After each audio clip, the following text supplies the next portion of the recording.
आजा पाजी बाज आ जाओ, बहुत हो गया। बहुत हो गया। अच्छा, लेकिन क्वेश्चन है कि पाजी बाज नहीं आंदे पे, and that is my my my पाजी बात, सपोर्ट। पाजी बात मान रहे ने।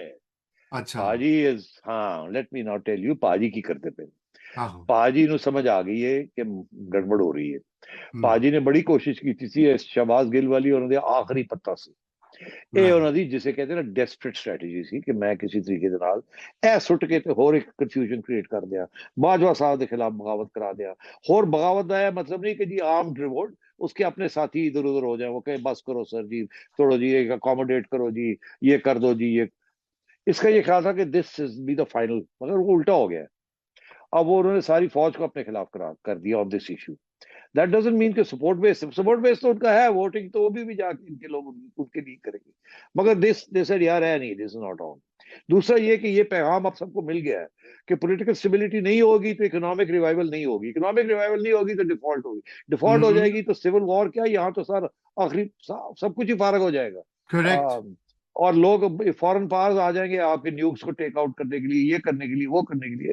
They won't allow a country like Pakistan that is now facing default and bankruptcy कि ये एक यहाँ वोल्केनो इरप्ट हो जाए, जो कि जैसे श्रीलंका में शुरू हुआ था। दे कांट अलाउ दैट है। आपको राइट। याद नहीं है कि जब तालिबान लंदन आ रहे थे तो वो फिक्रमंद हो गए थे कि इस्लामाबाद ना पहुंच जाए न्यूक्स के ऊपर। सारी उनकी अटेंशन आ गई थी आपके न्यूक्स के ऊपर कि अगर कोई गड़बड़ हुई तो will take them out. They are ready for that, ऐसी कोई बात नहीं है। तो अब बात यह है कि this is a very serious issue, economic stability is critical. और खान साहब को ये बता दी गई, उनको भी समझ आ गई है कि बस अब वो डिमांड फॉर इलेक्शन होगी, ये आखिरी था। अब आप देखिएगा, अब उसके बाद जो लाहौर में उन्होंने जिस तरीके की स्पीच की है, उन्होंने अब क्या कहा, आपको तो चाहिए था इन चोरों को रोकना, मैंने तो आपको बताया था, आपने नहीं रोका, हाय हाय हाय। मतलब अब ये ड्रामे पे आ गए हैं। अब वो अमेरिका का बयानिया फारग हो गया है, और वो सारा उनको कह दिया गया है कि stop this trying to ruin our relations with America, kiss and make up. तो ये फौरन शुरू हो गए खान साहब। हाँ। तो जनाब और एम्बेसडर साहब को बुला लिया, ये हो गया वो हो गया, एक टेलीफोन कॉल भी हो गई, एक लॉबिंग कंपनी भी बना ली, तो सारी जगह पे रिट्रीट है। And this is a consequence of that message, enough is enough. Right. तो आप ये राइट। ना समझे कि खान साहब इसके बाद कोई अग्रेसिव होंगे। खान साहब वो सॉरी सॉरी सॉरी स्टेट में हैं। अब मसला उनके लिए ये है कि वो तो कभी सॉरी करते नहीं है। तो अब हाँ। वो यही होगा कि सॉरी का जो है ना, वो आप उनके पॉलिसीज देखिएगा। और वो ये कभी नहीं कहेंगे कि मैंने अपना अमेरिका का बयानिया जो है वो छोड़ दिया, मगर उनके हरकतें देखें ना कि अमेरिका के एम्बेसडर के आगे इनके सारी केपी लेट गई जाके, और उनसे एड ले रहे हैं, और फिर लॉबिंग फर्म बन गई है, और ये सारा कुछ। और खान साहब जो है वो इन्हें बयान दे रहे हैं, I am not anti America, I am only anti American policy in this regard of basis. इस किस्म की अब बातें करनी शुरू कर दी उन्होंने। तो अब बात यह है कि और इवन ऑन सलमान रुश्दी, और उनका जो बयान आया है कि इट इज अनजस्टिफाइड, जी। कंडेमनेशन नहीं है, इट इज जस्ट अनजस्टिफाइड। मतलब है कि एक वक्त होता तो वो कहते कि ये ठीक हुआ है ये सलमान रुश्दी के साथ, जिस किस्म के मूड में उन्होंने ओसामा बिन लादेन को शहीद बना दिया था। अगर वो मूड होता आज तो कुछ और ही ना हो जाता यहाँ। हाँ। तो इसलिए वहां भी उन्होंने थोड़ी तरह बैक ट्रैकिंग की है। तो आई थिंक खान साहब को पैगाम मिल गया है इस वक्त। अगर मुस्लिम लीग को नहीं समझ आ रही कि हमने क्या करना है, तो खान साहब को भी नहीं समझ आ रही कि हमने क्या करना है। बिल्कुल बिल्कुल। मैं अभी आप ये बात कर रहे थे तो मैं वो खोल रहा था, रिपोर्ट देख रहा था। जस्टिस शौकत सदीकी जो साबिक, जिनको के निकाल दिया गया था, उन्होंने बड़ा एक सेंसेशनल किस्म का इंटरव्यू दिया है।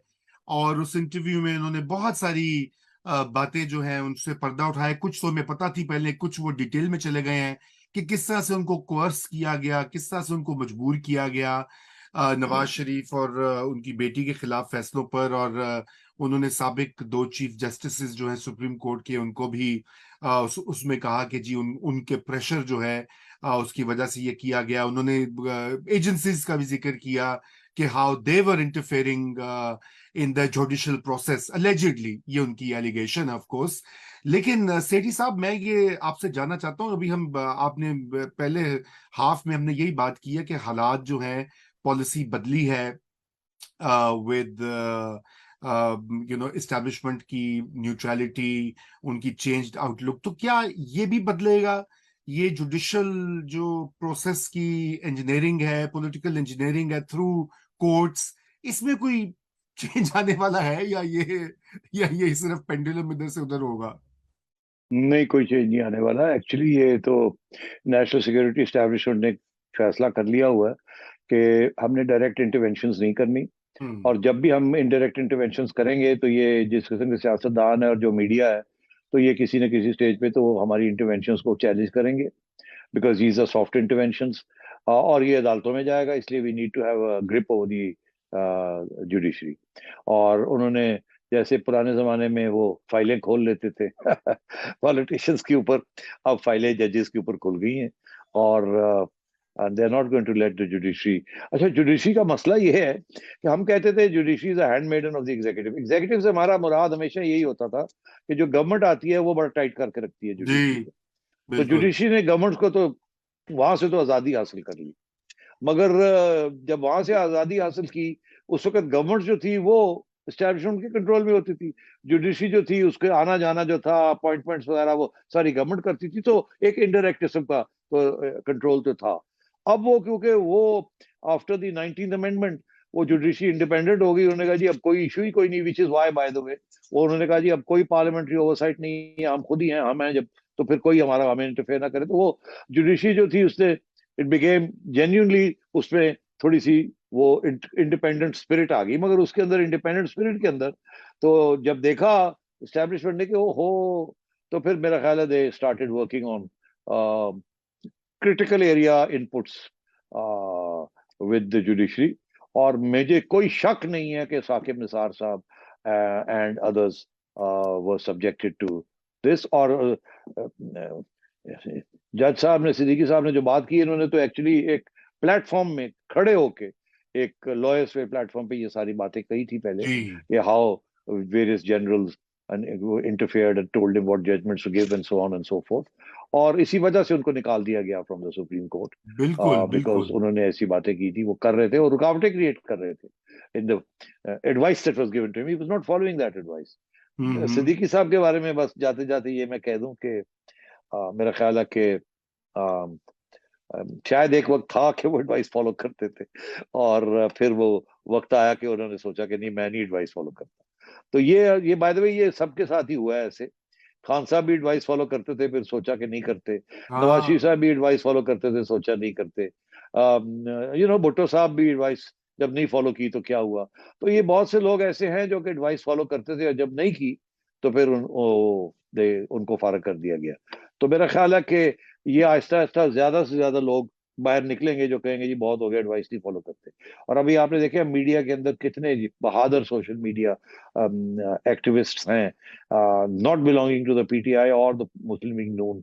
हमारे सहाफी बरादरी के अंदर बहुत से नाम हैं जिनके अब नाम लेने शुरू करूं तो लंबी 10 मिनट लिस्ट है। लग जाएंगे। लॉट ऑफ ब्रेव पीपल जिन्होंने बहुत कुर्बानियां दी हैं